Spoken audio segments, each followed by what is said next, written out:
got my 40s. Y'all thought I bought a mini truck. I didn't buy no mini truck.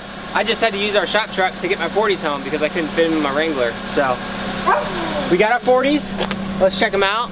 Awesome. This video isn't about the 40s, but I just thought, how awesome is it? This truck is like the coolest thing ever. Let's look at it here. Let me see this. I mean, like, I don't think I've ever had so much fun driving a vehicle my whole life.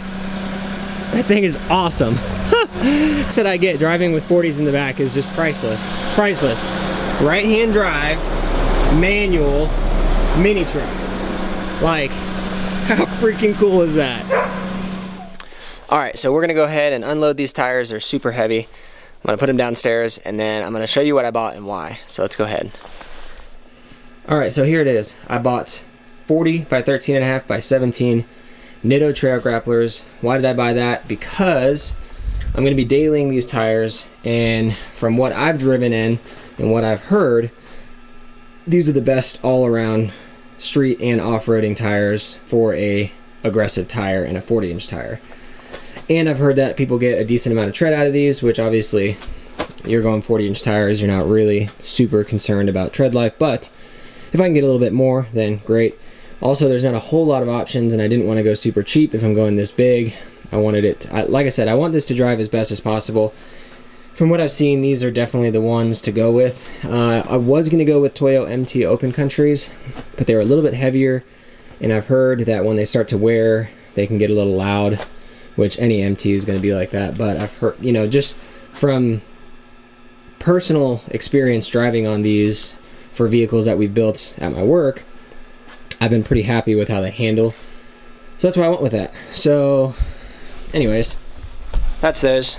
I am super pumped. I already have beadlocks on the way, so those will be here hopefully in the next week or two. So I'm on track still to get this Jeep done by mid to end January, ideally. So anyways, I'm not talking about that. That'll be next week's episode. Hopefully I'll get more content on the axles that I'm getting broken down. I've already been working on them and filming them, but I want to wait till I get enough content to make it seem, or to make it like make sense, I guess. So anyways, today we are installing a new hood on the Jeep. I already got it painted. It's ready to go. Let's go ahead and look at it. So I bought a Smittybilt Power Dome hood. Now, a lot of you are going to say, why would you buy a Smittybilt hood? Well, because from the reviews that I read, it actually, here, take this all off. From the reviews that I've read, this hood actually fits awesome, the fitment, and it was a lot less expensive than the Mopar one. So we'll give it a shot. And the paint job that I got done was with a friend. He's got a body shop. He did like an incredible job. So I'm gonna go ahead and play a time lapse of me installing it. This should be pretty quick, and then I'll show you what it looks like and what I think after the fitment and all that jazz. So let's go.